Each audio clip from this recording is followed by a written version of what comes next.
Shamaa harka fuunee kabajamtootaa fi jaalatamtoota koottaa Oromoodhaa akkasumas ilmaan Oromoodhaa bakkuma jirtan nageenyi kiyya isin haa qaqqabu isiniin jecha akkuma baratame barnoota tokkoon qabadhee isin dhiyaadheetiin jira.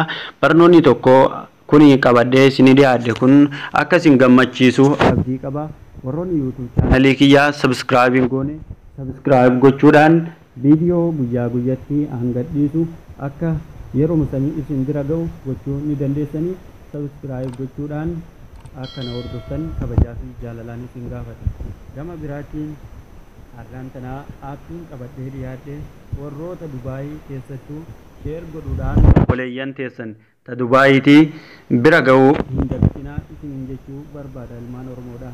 Sheer walii godhaa warra Dubaayii biraan gahaa isinis irraa fayyadamaa biyya hunduu dalagaa. Kanaafuu keessattuu warra Dubaayiitii fi haalaan filatamaadha isiniin jechuu barbaada.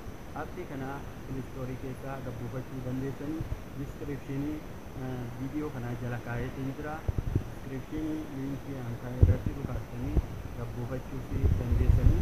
Kanaafuu warri gabbuufachuu Google Chrome keessaa hin barbaanne Play keessa seentanii tokko jettanii itti barreessitanii gabbuufachuu dandeessanii isiniin jechuu barbaada. Waan gabbuufatee keessa seenee kallattimaan isin garsiisa akkaataa fayyadamansaa akkaatuma aappii duraanii itti fayyadamaa aappilee asiin dura itti fayyadamaa turreeti malee maa jijjiirama tokkotti waan qabuun na wajjin turaa isin garsiisaa isiniin jechuu barbaada. Aappiin isa kanaa aappii argaa jirtan kanaa irratti dhukaasuun keessa seennaa jechuudha. Yeroo keessa seennu haala kanaan nu ba'a irratti dhukaasnaa amma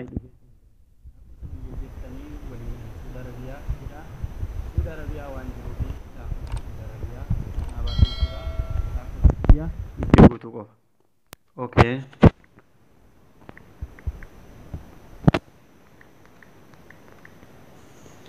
Next jennaan okay jennaan.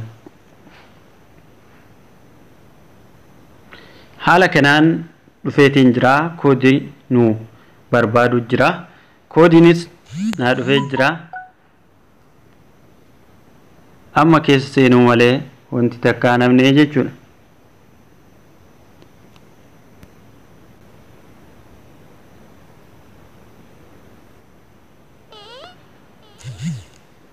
Okay, haala kanaan keessa no jenneetiin irra dhawneetiin jirra. Erga haala kanaan keessa seennee akkanatti nu baheetiin jira. Namni walitti qabaannu jiraate nama walitti qabaatanii isinii baha. Kanaafuu hiriyoota keessanii akka itti fayyadaman gootanii keessattuu biyya Dubaayiitii fi filatamaadha. Kanaafuu akka itti fayyadamtan kabajaa fi jaalalaan isin gaafadhaa. Guruppii itti ijaaruu dandeessanii asitti kunoo guruppii uumuu ni dandeessanii jechuudha.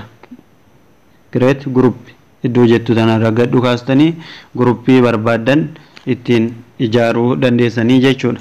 Guruppiitti yeroo ijaartanii nama 20 akkana bilbiluu dandeessanii yeroo tokkotti jechuudha.